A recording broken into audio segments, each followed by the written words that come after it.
Konnichiwa, this is T-Secure. You're watching Watami Files. This comic review is going to be about Johnny, the Homicidal Maniac. Today I just cannot speak. I'm telling you, it's all one big tongue twister to me at the moment. So, first off, before I even review this, I just want to point blank to say, this is not a kid's comic. This is for us older comic fans. It's very dark, blood and gore, and strong language. So I just like to get that out first. Now, the title alone flat out says what this is all about. This is Volume 2. Unfortunately, I have not been able to get a hold of Volume 1, which I would love to get a hold of. And as you can see on the case, after I get my bearings right, just all the creepy faces, and right there, of course, is Johnny. When it comes down to it, that's what this is all about. Johnny is a homicidal maniac. So in this one, there's, just like all of them, there's several different stories, and we really just get to follow Johnny as he explores. This is a really hard one to try to, explain. So I'm just trying to get this done. It helps. We get to see him explore the reason of his existence. Most of the time, it's about him getting back at people that merely laugh at him or things like that. In this one, it's unique because the first character of the game, that's basically what is going on. Just somebody he just grabs at random because he has to get blood for whatever it is that he thinks is down there. And very unique because this person just sits there, calmly talks to Johnny, and first time Johnny really is connecting with somebody. Person really doesn't care if they die or live, what it seems like.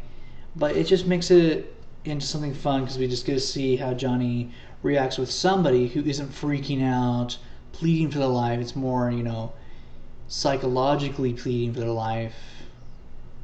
But at the same time, doesn't really care either which way.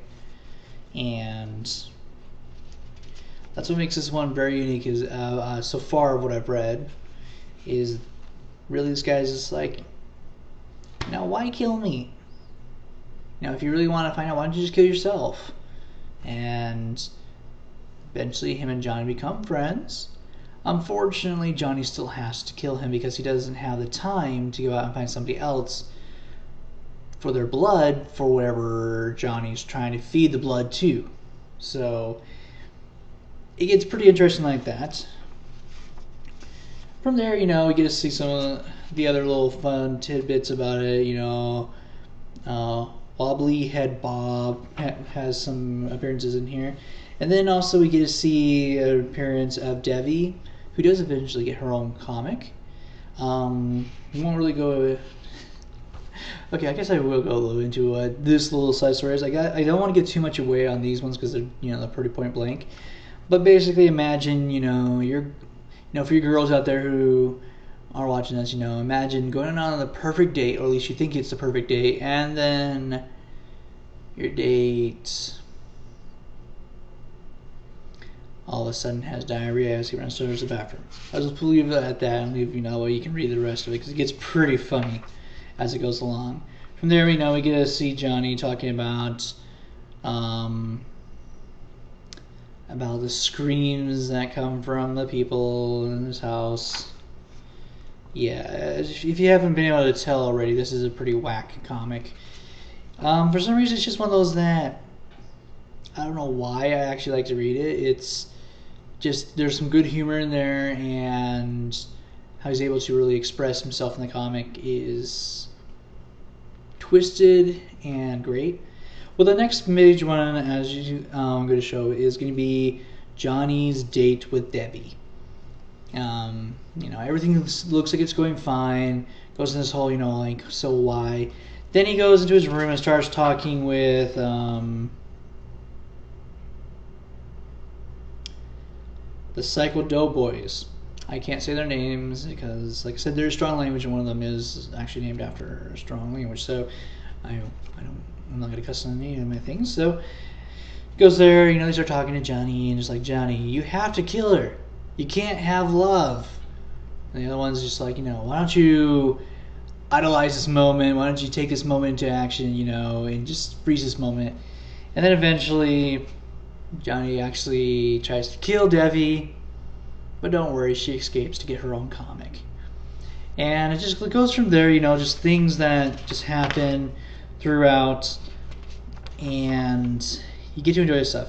The final one really that is in here is, I think, one of the best that is in there, and that's when he goes to the 24/7 convenience store. His mission is to get himself a brain freezy. He wants that. He will have it. Unfortunately, at 2 p.m., they turn off the machines, and he goes on a huge ranting and raving about, why would you turn it off? Why would you ruin my happy moment? Why would you do this?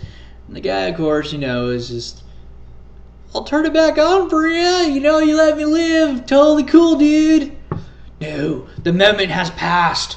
Therefore, I would have the item that I would want, knowing that I failed to get it the first time, and then I would hate myself even more. Therefore, you have to go. Just stuff like that. Afterwards, of course, after everything's said and done, blood and gore, everything's done, he gets to see that there's a new Fizz Whiz cherry flavor, and he's all happy again, and he leaves all happy and enjoys his Fizz Whiz. When it comes down to it, if you're ever looking for something really dark and interesting, this is definitely one of those comics to read on that. There is some really good humor in there every once in a while. Just as if you're not into anything super dark or whacked, this is definitely not the comic for you. But if you ever want to see something that's just out of this world, and it's from the same guy who makes Invader Zim. This is his earlier work before he went into making that. You can really see a lot of the art in there, and you get to see stuff like that.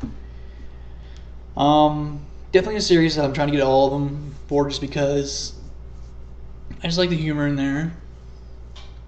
And it's just one of those unique comics. I definitely give it 5 out of 5 for being just unique. So, hope you guys enjoyed this review on Johnny the Homicidal Maniac. Remember, not for kids, but great one to read if you are into that darks, into the horror flicks and stuff like that. So this is T. Sakura saying ciao and